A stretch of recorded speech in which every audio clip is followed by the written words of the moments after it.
আজকের ভিডিওটা রাস্তার থেকেই শুরু করলাম। তো এখানে কেন দাঁড়িয়ে আছি, কারণ আমাদের স্কুটিটায় কি প্রবলেম হয়েছে জানি না, কিন্তু মাঝে মাঝে স্টার্ট নিতে একটু সমস্যা হচ্ছে। তো সেই জন্য আমরা এখানটায় দাঁড়িয়েছিলাম, বাবা স্কুটি নিয়ে এলো। আর এই এত সুন্দর লাইটিং দেখে নিশ্চয়ই ভাবছো যে এখন কি আছে। আর এটা কিন্তু কৃষ্ণনগরের গোলাপট্টি বারোয়ারি। আর যদি একটু ভালো করে খেয়াল করো তো তোমরা ঢাকের আওয়াজ শুনতে পাবে। হ্যাঁ, আজ আমরা এসেছি দুর্গাপুজোর ঠাকুর দেখতে। দুর্গা ঠাকুরই বলতে পারো, এটা দুর্গা মায়ের আরেকটা রূপ মহিষমর্দিনী। আর এখানে কিন্তু দুর্গা মায়ের সেই রুদ্র বা যোদ্ধা রূপের পুজো হয়, তাই কিন্তু এখানে দেবী দুর্গার ছেলে মেয়েরা অনুপস্থিত। আর এখানে বোনও কিছু ফটো ভিডিও তুলে নিচ্ছিল মায়ের। আর কাল আমাদের পাড়ায় সারা রাত কারেন্ট ছিল না, তো ঘুম তো একটুও হয়নি।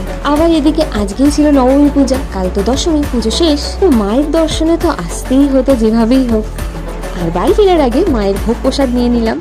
আর তোমরা যারা এখনো জানো না এই পুজোর ব্যাপারে, তারা কিন্তু অবশ্যই কৃষ্ণনগরের গোলাপট্টি বারোয়ারিতে দেখতে যেতে পারো। পরে মা খেতে চেয়েছিল সিঙ্গারা, তো সেই জন্য আমরা চলে এসেছি মিষ্টির দোকানে। আর এখানে এত রকমের মিষ্টি, লাড্ডু। তোমাদের কোন মিষ্টি ফেভারিট সবচেয়ে আমাকে কমেন্টসে জানিও। আর আজকে ভিডিওটা এই পর্যন্তই, টাটা।